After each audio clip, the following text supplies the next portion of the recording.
नमस्कार, मी स्नेहा चौधरी. आपण पाहत आहात LS मराठी. पाहूया काही महत्त्वाच्या घडामोडी.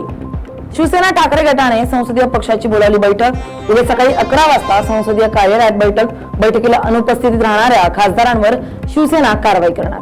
ठाकरे गटाच्या खासदारांनंतर राष्ट्रवादी तुतारी गटाच्या खासदारांमध्ये देखील गडबड. काही खासदार उपमुख्यमंत्री सुनेत्रा पवारांना संपर्क साधण्याचा प्रयत्न करतायत. महाविकास आघाडीमधल्या खासदारांमध्ये चलबिचल. पुणे आकाशवाणीचा वृत्त विभाग बंद होणार नाही. केंद्रीय मंत्री मुरलीधर मोहोळ यांच्या पाठपुराव्याला यश. केंद्रीय मंत्री अश्विनी वैष्णव यांची ग्वाही. भंडारा गोंदिया विधान परिषद निवडणुकीसाठी पोलिंग पार्टी रवाना. जिल्ह्यातील 457 मतदार उद्या बजावणार मतदानाचा हक्क.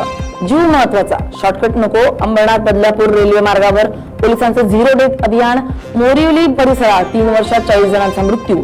अपघात रोखण्यासाठी पोलिसांची जनजागृती आणि मानवी साखळी. कोल्हापुरात टँकरनं पाणी पुरवठा. अपुरा पाणी पुरवठा अभावी नागरिकांना नाहक त्रास. शहरातील काही ठिकाणी अपुरा पाणी पुरवठा. कोल्हापुरात पाणी टंचाईवरून महापालिका सभेत गोंधळ. टँकर उपलब्धतेवर नगरसेवकांनी प्रशासनाला धरलं धारेवर. टँकरची संख्या वाढवण्याची नगरसेवकांची मागणी. कोल्हापुरात 72 वर्षांनंतर राधानगरी धरणाची विशेष तपासणी. धरणाची पहिलीच गुणवत्ता चाचणी. CWPRS पथकाकडून मुख्य भिंतीची मजबूत तपासणी.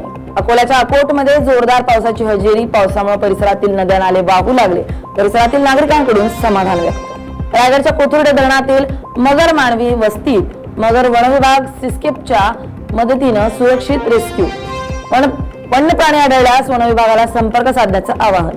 या होत्या काही महत्त्वाच्या घडामोडी. पाहत रहा LS मराठी, सत्याची नवी दिशा.